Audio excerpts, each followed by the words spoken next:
Bismillahirrahmanirrahim. Assalamualaikum warahmatullahi wabarakatuh, teman-teman. Selamat bertemu kembali di channel Gonami Farm. Hari ini kita akan membahas tentang pneumonia pada kambing gitu. Nah, kebetulan saya mendapatkan sampel yang bagus gitu ya, walaupun cuma foto gitu. Dan penyakit ini kan salah satu penyakit yang silent ya. Bisa jadi kemungkinan di kambing itu dia akut, beberapa jam kemudian terus kambing itu mati seperti itu misalkan.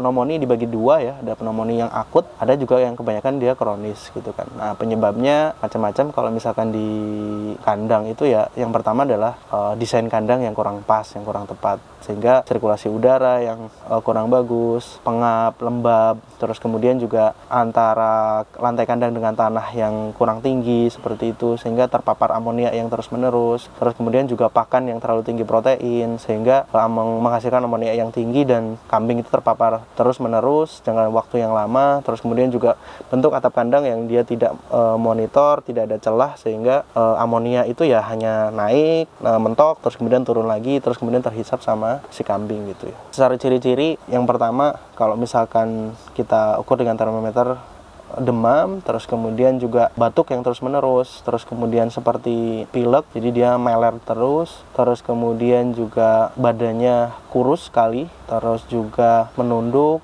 bulu kusam, jekrik gitu, berdiri, kemudian juga sangat sulit sekali biasanya untuk dia gemuk lah, ini seperti itu.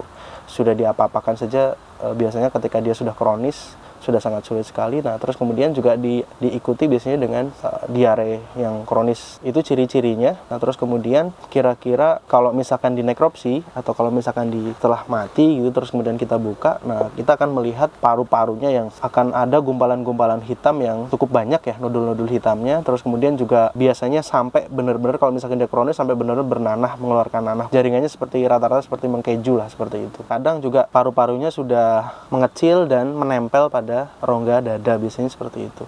Pencegahannya sangat mudah sekali ya teman-teman. Pertama dari desain kandang terlebih dahulu sebelum kita beternak. Kalau yang sudah terlanjur seperti apa ya, mau nggak mau ketika misalkan kejadian itu tidak mau terulang lagi ya harus dirubah desain kandangnya seperti itu. Kenapa tinggi kandang itu bisa 1,8 minimal atau sampai 2 meter, agak tinggi gitu. Terus kemudian juga pemberian pakan kenapa harus seimbang seperti itu. Jadi ada desain kandangnya, terus kemudian pemberian pakan, terus kemudian juga sirkulasi angin, sirkulasi udara yang melewati kandang seperti itu. Terus kemudian kelembaban kandang, temperatur juga harus diperhatikan seperti itu. Nah, pengobatannya sebenarnya ketika dia batuk terus-menerus, terus kemudian dia hiper mukus ya, dari hidung keluar leleran seperti itu, leleran bening.